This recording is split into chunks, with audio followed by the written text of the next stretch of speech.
Merci beaucoup pour la question, mon bien-aimé. Et je suis content et ravi de pouvoir parler de la repentance.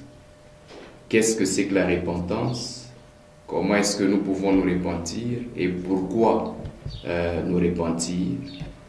Peut-être que beaucoup de gens ont été, et je crois que c'est cela qui arrive souvent, ils ont été mal enseignés et il y a beaucoup d'hommes de Dieu, beaucoup de serviteurs qui ont une mauvaise compréhension du terme repentance. Et ici, en tant que pasteur, je voudrais définir la repentance d'abord comme la base même de la doctrine chrétienne, parce que quand nous prenons Dieu révélé à travers son Fils Jésus-Christ qui est venu, rempli de l'Esprit de Dieu qui a travaillé, le thème principal du message que Jésus a donné, le thème principal que Jean-Baptiste avait dans sa bouche, le thème principal qu'avaient les apôtres, c'était la repentance et la conversion. Mais en termes étymologiques, en termes sociaux, nous pouvons définir la repentance comme un acte volontaire.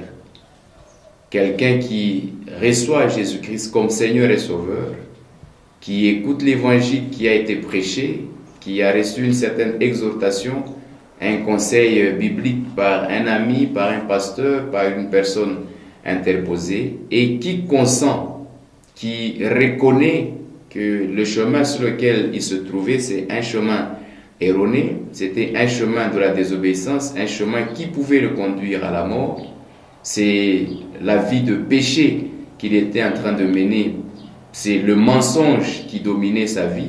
Alors il se décide d'accepter le message que Dieu lui envoie, de changer de direction. Il se dit, je choisis maintenant la vie. Et ici, nous pouvons peut-être rentrer dans la parole de Dieu, la Bible, pour lire dans Deutéronome au chapitre 30, où Dieu, il dit, voici, je mets devant toi deux voies, la voie qui conduit à la mort et la voie qui conduit à la vie. Mais Dieu nous conseille de choisir la vie.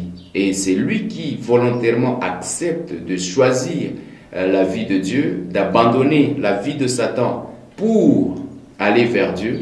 Celui-là, il est passé par ce que nous appelons la repentance. Et la repentance a des fruits. Et les fruits de la repentance, nous les retrouvons dans le fruit du Saint-Esprit. Les fruits de la repentance, nous les retrouvons dans la conversion de la vie de la personne. Les fruits de la repentance, nous les retrouvons dans les actes, le vécu quotidien de celui que nous appelons frère, de celui que nous appelons sœur en Christ. Donc la repentance, c'est la base doctrinale de la chrétienté. C'est un acte que nous consentons pour aller vers notre Créateur, pour aller vers Dieu. Et si nous voulons lire la parole de Dieu, nous allons prendre Actes chapitre 3, le verset 19. Écoutez ce que la Bible dit. Répentez-vous et convertissez-vous pour que vos péchés soient effacés. Les téléspectateurs peuvent également lire Actes chapitre 2, le verset 38. Les apôtres, lorsque Jésus les envoie, ils partent. Nous sommes dans Actes au chapitre 26, le verset 20, il prêche la repentance. Il demande aux gens de changer de direction. Les gens qui suivaient une certaine doctrine contraire à la doctrine, à la pensée, à la parole de Dieu, avec des théories sociologiques de leur temps, qui étaient tout différentes des lois, des commandements, des préceptes de l'Éternel, ils devaient changer de direction pour aller embrasser la chrétienté, pour aller embrasser les enseignements des apôtres, les enseignements des prophètes tirés du Seigneur Jésus-Christ. Alors ils ont prêché la repentance, comme nous aujourd'hui. Si nous perdons de vue que le message de l'évangile c'est axé sur la repentance, le message de l'évangile c'est rappeler aux uns et aux autres que Dieu a annoncé à tous les hommes de la terre qu'ils doivent se repentir afin qu'ils reçoivent des temps de rafraîchissement dans leur vie. Et les téléspectateurs peuvent également lire dans Actes au chapitre 17, le verset 30, la Bible dit Dieu, sans tenir compte des temps d'ignorance, il annonce à tous les hommes, en tout lieu, qu'ils aient à se repentir. Donc là, c'est Dieu qui demande à tout homme. Et ici, je voudrais être un peu très clair et très précis. Il y a beaucoup de gens qui disent non, Jésus était blanc. Jésus n'a jamais été blanc. Jésus est un descendant des Juifs par la chair, par le sang, parce qu'il était né d'une Vierge Marie.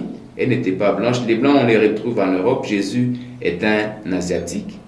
Deuxième chose, Jésus, c'est un homme comme toi et moi. C'est un homme qui a donné sa vie pour toi et moi, afin que nous puissions changer notre nature, afin que nous puissions prendre la nature divine qui était en nous et que le diable, à partir de Adam, notre premier parent, avait usurpé. Alors Dieu, il dit, sans qu'il ne tienne compte des temps d'ignorance, il l'annonce à tout homme. Ça signifie et les blancs, et les jaunes, et les rouges, et les noirs, et les bruns, toutes les races de la terre, les grands, les petits, les pauvres et les riches, qu'ils ont à se repentir. Donc je ne le dirai jamais assez, la repentance, c'est notre base doctrinale, c'est ça la base de l'enseignement chrétien. Fort malheureusement, c'est un terme qui est très très mal compris. Et c'est lui qui a enseigné le premier dans la Bible sur Jésus, c'était Jean-Baptiste.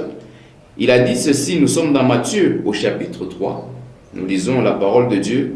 Jean-Baptiste, il dit, « Répentez-vous, car le royaume des cieux est proche. » Vous remarquez que c'est lui-là même qui annonçait Jésus, c'est lui-là même qui devait faire découvrir l'agneau de Dieu aux gens. Il l'a présenté, il dit, « Voici l'agneau de Dieu qui ôte les péchés du monde. » Donc la mission première que Jésus est venu accomplir sur la terre, c'est la question de la repentance. Alors Jean-Baptiste il dit, repentez-vous, car le royaume des cieux est proche. Nous sommes dans Matthieu au chapitre 3. Alors lorsque Jean-Baptiste termine, il présente Jésus. Jésus maintenant, il vient, lui aussi. Quel est le message qu'il donne? Je suis dans Matthieu au chapitre 4, le verset 17. Jésus dit la même chose que Jean-Baptiste. Repentez-vous, car le royaume des cieux est proche. Donc, bien-aimés dans le Seigneur, la repentance est très très importante. On ne peut pas prétendre être chrétien si on n'a pas expérimenté la repentance. Et qu'est-ce que signifie la repentance? La repentance, c'est accepter de mourir à soi. C'est accepter d'abandonner sa nature humaine afin de revêtir la nature de Christ. C'est refuser d'être citoyen du monde pour prendre la nature des citoyens célestes. C'est abandonner le cœur de pierre que nous avons dans notre corps pour prendre le cœur de chair que Dieu est en train de nous donner. Et Jésus a envoyé les apôtres. Quand les apôtres sont partis, parce qu'ils avaient déjà reçu les enseignements du Maître, le Seigneur Jésus-Christ, eux aussi, ils ont parlé de la repentance. Et là, les téléspectateurs peuvent lire dans Marc au chapitre 6, le verset 12, les apôtres prêchèrent également la repentance. Et il y a une erreur et un mensonge qui est beaucoup plus véhiculé dans le fief des différents enseignements que nous recevons. C'est que quand quelqu'un abandonne un péché, par exemple, il était dans l'impudicité, il vivait dans l'ivrognerie, c'était un brigand, c'était un bagarreur, il était dans la sorcellerie, il était dans la magie, il était dans les excès de table, ils étaient dans la fornication. Il se décide, il dit, bon, comme on me reproche d'être adultère, j'abandonne l'adultère. Les gens croient que c'est ça la repentance. Non, ça c'est une erreur. Lorsque quelqu'un abandonne la cigarette, ce n'est pas la repentance. Et vous allez remarquer que nous avons beaucoup de problèmes dans nos assemblées parce qu'au fait, les gens ne comprennent pas la quintessence, la profondeur du terme repentance selon Dieu, selon la Bible. Abandonner un péché, ce n'est pas ça la repentance. La repentance, c'est abandonner totalement la vie de pécheur. L'impudicité, c'est un péché parmi tant d'autres. Vous allez voir que quelqu'un est impudique parce qu'il est adultère, il trompe sa femme, il trompe son mari. Quelqu'un est adultère parce que vis-à-vis de Dieu, il vient à l'église, mais il est dans la rose-croix. il vient à l'église, il est dans Ekankar, il est dans Maïkari, qui sont des mouvements ésotériques qui n'ont rien à voir avec le Dieu créateur, le Saint des Saints, le Père de nous tous. Il y a quelqu'un qui est dans l'impudicité, lui, il s'adonne à la pratique de la pornographie. Il y a quelqu'un qui est dans l'impudicité, lui, il s'adonne au voyeurisme. Il y a quelqu'un qui peut être dans l'impudicité, une jeune fille qui est non mariée, un jeune homme qui n'est pas marié, mais qui prend le plaisir de coucher avec des hommes et des femmes en dehors du mariage. Il y a quelqu'un qui est dans l'impudicité, c'est une femme mariée mais qui sort de sa maison. Elle est mariée, mais elle veut coucher avec d'autres hommes.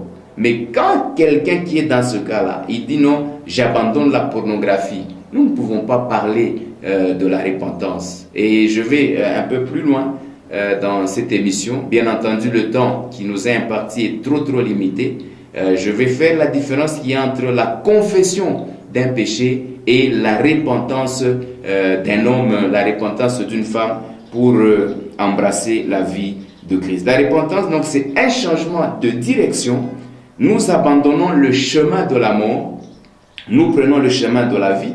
Et le chemin de la mort, c'est le chemin où il y a le péché, c'est le chemin où il y a les désirs de la chair, c'est la convoitise de ce monde. J'ai retenu le chemin de la mort. Il y a le vol, il y a le mensonge, il y a la sorcellerie, il y a la magie, il y a la divination et tout ce qui leur est semblable. Lorsque quelqu'un vit dans ces choses, il est en train de vivre dans les ténèbres. Et la repentance, c'est quitter la mort pour aller à la vie. C'est quitter les ténèbres pour aller à la lumière. Vous avez remarqué que lorsque dans une chambre, la nuit, il fait noir, vous entrez, dès que vous appuyez sur l'interrupteur et que la lampe s'allume, les ténèbres disparaissent. Donc, c'est un changement total de la vie que nous avions menée dans le passé, de l'homme que nous avons été éloignés de Dieu, désobéissants. Il y en a même qui sont encore plus véreux, ils sont plus redoutables. Eux, ils renient même l'existence de Dieu. Ils disent que Dieu n'existe pas. Donc, si nous devons dire que nous sommes déjà repentis, nous sommes passés par la repentance, nous devons être des hommes et des femmes convertis, des hommes et des femmes nés de nouveau. Ça signifie quoi? Nous abandonnons la nature adamique, nous prenons la nature de Christ. Parce que la nature adamique est une nature pécheresse. C'est ainsi que les gens disent la chair est faible. Alors lorsque quelqu'un reste dans la nature adamique, lorsque un serviteur de Dieu, un prédicateur de la parole, un pasteur va annoncer que nous avons la nature adamique, c'est une nature faible, c'est une nature de péché, celui-là n'a pas encore expérimenté la repentance. C'est lui qui expérimente la repentance, il prend la nature de Christ, il change. Quand les autres disent que la chair est faible, lui il dit c'est vrai, la chair est faible, mais l'esprit vivifie. Lorsque nous sommes dans la chair, nous devons rechercher l'esprit de Christ. Quand il vient en nous, il chasse les ténèbres qui remplissaient notre cœur et il amène sa lumière. Et vous allez voir que entre la lumière et les ténèbres, il n'y a pas un point d'intersection où vous trouvez une partie des ténèbres et une partie de la lumière. Ou bien c'est la lumière, ou bien c'est les ténèbres. Et lorsque vous viviez dans les ténèbres, vous passez par la repentance. Donc vous avez refusé votre vie passée. En d'autres termes, moi j'ai retenu parce que c'est un enseignement, j'ai dit, c'est quitter la folie du monde, c'est quitter le mensonge du diable, c'est quitter les doctrines humaines, c'est quitter le modernisme, la mondialisation pour aller mener la vie normale que Christ nous donne. Par exemple, nous abandonnons la mode.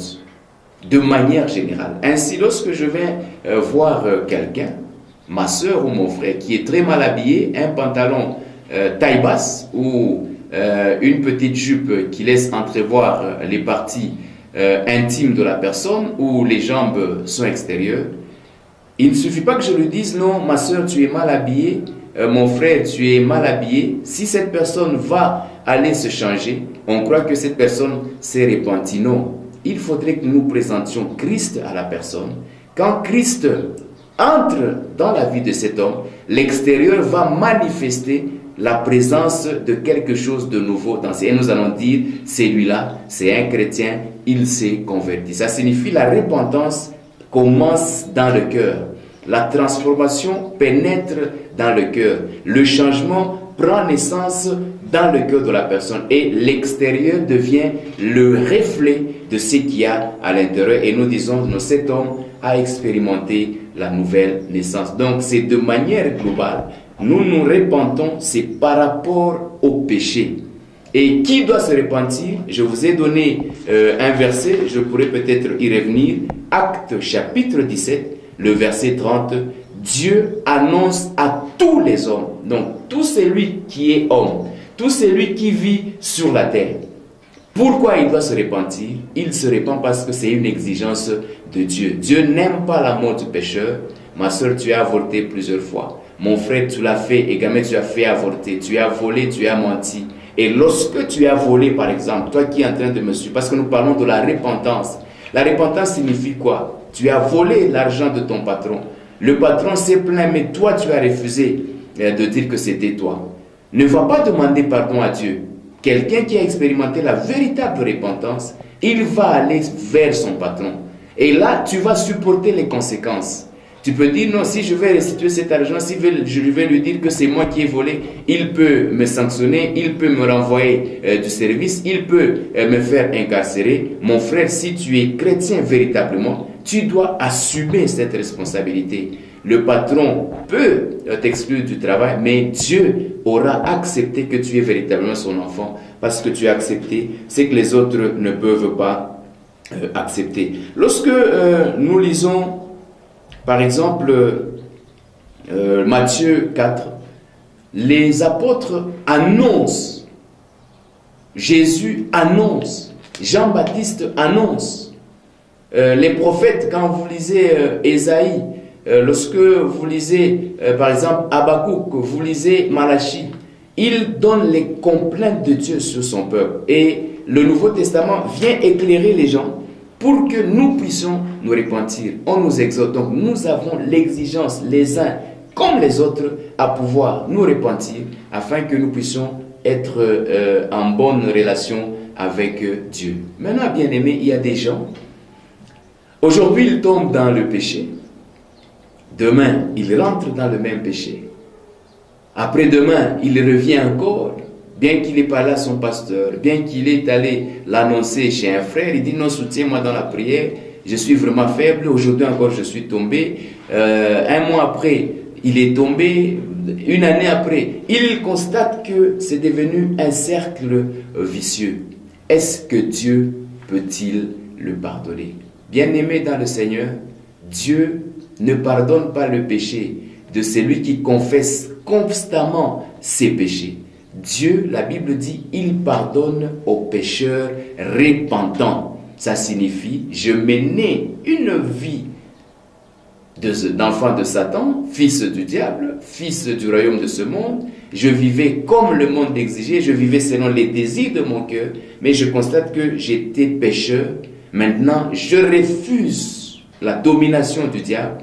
Par exemple, ceux qui sont dans les mouvements ésotériques, dans le monde kabbalistique, ils apprennent ce message, ils suivent qu'on parle de la repentance, ils se décident, ils disent non, j'étais perdu, maintenant je dois rentrer au Seigneur, vous devez nécessairement rentrer, et là Jésus va pardonner. Mais aujourd'hui, vous dites, bon, je quitte ce monde kabbalistique, je vais à Christ, vous allez à l'église, mais le samedi, on vous retrouve dans la loge, la semaine prochaine, on vous retrouve avec les camarades de la loge. Non, la repentance, c'est même abandonner certaines amitiés.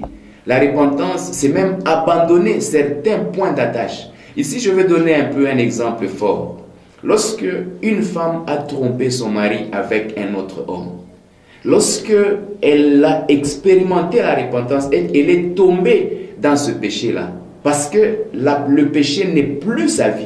C'est une femme qui doit aller vers son mari pour lui dire, écoute mon frère, je suis tombé dans le péché, j'étais trompé, j'ai couché avec tel homme. Et cette femme-là doit s'attendre à deux réactions de son mari. Soit son mari, en étant chrétien, il comprend que c'est arrivé, c'est une erreur qui est arrivée à ma soeur qui était chrétienne, il pardonne, tout comme le mari va dire, eh bien ma soeur, tu n'es pas faite pour vivre avec moi, plie tes bagages, va-t'en. S'il te renvoie, tant mieux. quitte cet homme parce que tu es tombé dans l'adultère et rentre chez tes parents, rentre dans ta famille, mais ne te remarie plus. Voilà la véritable repentance. Mais lorsque tu brises un mariage, tu vas te remarier, tu continues à vivre comme un adultère, ça signifie que toi, tu ne t'étais jamais repenti. Donc, la repentance, c'est un changement de direction. Nous abandonnons le péché en bloc. Alors, il y en a qui viendront pour me dire, mais pasteur, n'est-ce pas que la conversion, c'est un processus. La conversion est échelonnée. Donc, du jour au lendemain, nous sommes en train de nous convertir. Je vais vous donner un exemple. Bien aimé, nous sommes en train de nous convertir. J'ai réussi à abandonner le mensonge. J'ai réussi à abandonner le vol. J'ai réussi à abandonner le fétichisme parce que c'est un processus, m'a-t-on dit. Alors que je me retrouve nu dans une chambre d'hôtel devant une petite fille du quartier, devant la fille de mon voisin ou avec la femme de mon voisin, avec le mari de ma meilleure amie. La trompette sonne. Jésus est dans les nuées, il est en train de venir. Vas-tu dire à Jésus, non, on m'a enseigné que la repentance, la conversion, c'était un processus. Donc, j'ai abandonné le vol, j'ai abandonné le mensonge, j'ai abandonné ceci, mais il restait que, et j'étais en train de me préparer. Toi-même, toi, Dieu, tu sais que dans mon cœur, j'étais prêt à abandonner le péché. Mais mon frère, ma soeur, si tu te trouves dans ce flagrant défaut, dans cette faute nue dans une chambre d'hôtel avec un homme qui n'est pas dans ton mariage, avec une femme qui n'est pas dans ton mariage, tu ne partiras pas. Donc nous devons comprendre, saisir la balle au bon, parce que c'est le Seigneur Jésus qui nous la donne pour que nous puissions prendre la décision. Ça signifie quoi? Lorsque je vis sur la terre, la repentance doit partir de la tristesse, de la honte que je ressens. Ne va pas te suicider. Ne va pas te donner la mort parce que tu as dit non, non, je ne vois plus pourquoi je dois vivre parce que ces choses-là m'arrivent. Non, il y a Jésus-Christ qui a donné sa vie afin que toi tu puisses repentir et que tu puisses être sauvé pour que tu vives à l'éternité. Même si la mort physique te surprenait, alors il faudrait que tu te décides, tu ramènes ta vie à Jésus. Accepter Jésus-Christ comme Seigneur et Sauveur personnel. Ce n'est pas les émotions auxquelles nous participons dans nos assemblées. On prêche la parole, les gens chantent, les gens dansent, il y en a qui parlent en langue, il y en a qui sont en transe.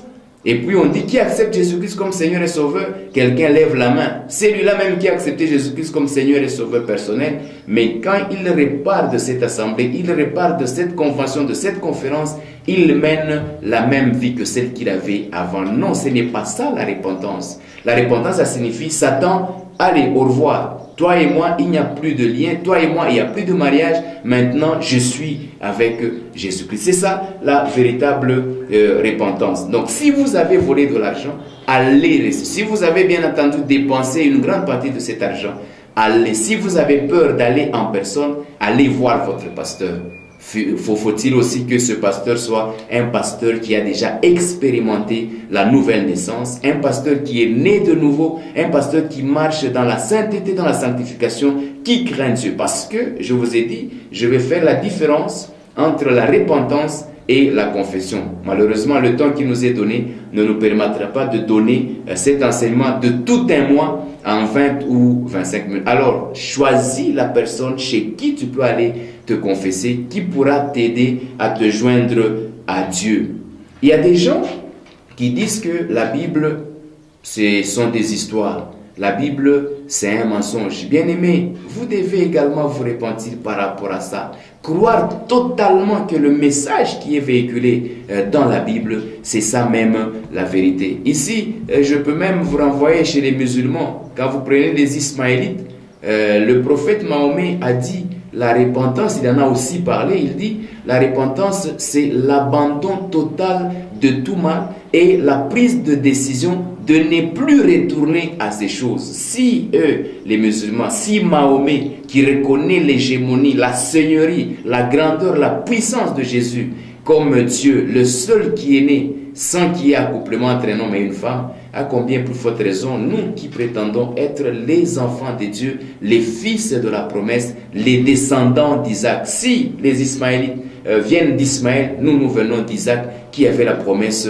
d'Abraham. Donc la repentance, c'est embrasser totalement la vie de Christ. Et même quand vous allez dans les Actes des Apôtres, dans le livre de Corinthiens, je crois, où on parle d'Antioche, on dit c'est à Antioche où, pour la première fois, quand on a vu les disciples, les apôtres parler, marcher, vivre, mettre tout en communauté, comme le faisait Jésus-Christ, ils ont dit, ils vivent comme Christ. C'est alors qu'on les a appelés chrétiens. Bien-aimés dans le Seigneur, lorsque on t'appelle païen, c'est tout à fait normal, ça signifie tu mènes une vie sans Dieu.